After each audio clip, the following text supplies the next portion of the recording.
അലൈക്കും, welcome back. ഇന്ന് ഞാൻ ചെയ്യുന്നത് വളരെ പെട്ടെന്ന് നമുക്ക് സിമ്പിളായിട്ട് ചെയ്യാൻ പറ്റുന്ന ഒരു സ്നാക്കാണ്. മുട്ട ബജിയാണ് ചെയ്യുന്നത്.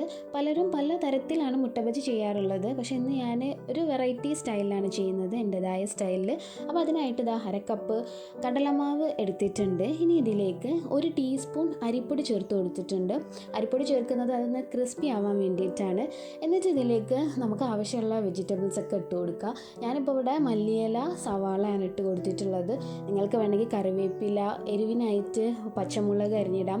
അതൊക്കെ നമ്മുടെ ഇഷ്ടാനുസരണം ചേർക്കാം. ഇവിടെ ഇപ്പോൾ ഞാൻ ചേർക്കുന്നത് മല്ലിയില, കൊത്തി അരിഞ്ഞ സവാള. ഇനി ഇതിലേക്ക് 1 ടീസ്പൂൺ തൈര് ചേർത്ത് കൊടുക്കണം. ഈ തൈര് ചേർക്കുമ്പോഴാണ് കറക്റ്റ് ആ ഒരു നമ്മൾ തട്ടുകടന്ന് വാങ്ങുന്ന ആ ഒരു ടേസ്റ്റൊക്കെ കിട്ടുക. അതുകൊണ്ട് തൈര് എന്തായാലും ഇങ്ങനത്തെ റെസിപ്പീസിലൊക്കെ ചേർക്കണം.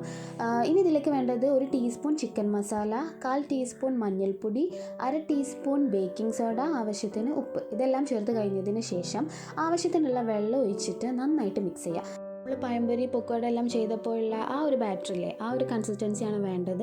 പിന്നെ ആ വീഡിയോസിൻ്റെ എല്ലാം ലിങ്ക് ഞാൻ ഡിസ്ക്രിപ്ഷൻ ബോക്സിൽ കൊടുത്തിട്ടുണ്ട്, അതെല്ലാം ചെക്ക് ചെയ്യണം. കറക്റ്റ് തട്ടുകട സ്റ്റൈൽ ആ ഒരു ടേസ്റ്റ് തന്നെയാണ്. ഒന്ന് എന്തായാലും നിങ്ങൾ കണ്ടു നോക്കുക. അങ്ങനെ നമ്മുടെ ബാറ്റർ റെഡി ആയിട്ടുണ്ട്.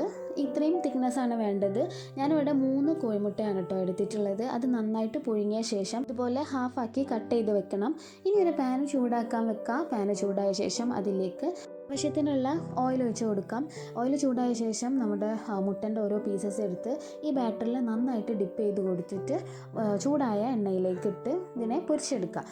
ഒരുപാട് ഓയിലൊന്നും ഒഴിക്കേണ്ട. ഇത് മുങ്ങി പൊരിയേണ്ട ആവശ്യമൊന്നുമില്ല, പെട്ടെന്ന് തന്നെ ആവുന്ന ഒരു സംഭവമാണിത്.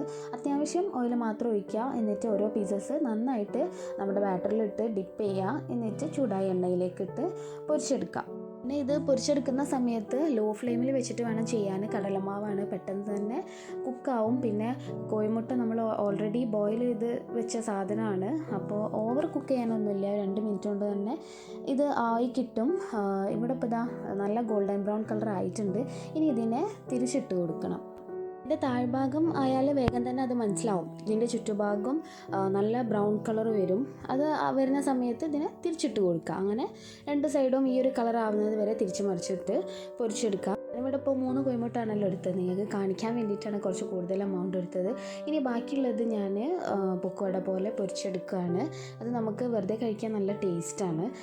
അപ്പോൾ അങ്ങനെ വേണമെങ്കിൽ ചെയ്യാം. അല്ലെങ്കിൽ ബാക്കി വരുന്നത് ഫ്രിഡ്ജിൽ സൂക്ഷിച്ച് 2 ദിവസം 3 ദിവസമൊക്കെ നിങ്ങൾക്ക് ഫ്രിഡ്ജിൽ സൂക്ഷിക്കാവുന്നതാണ്. എന്നിട്ട് ഇതേപോലെ ബ്രെഡ് പൊരിച്ചെടുക്കാം.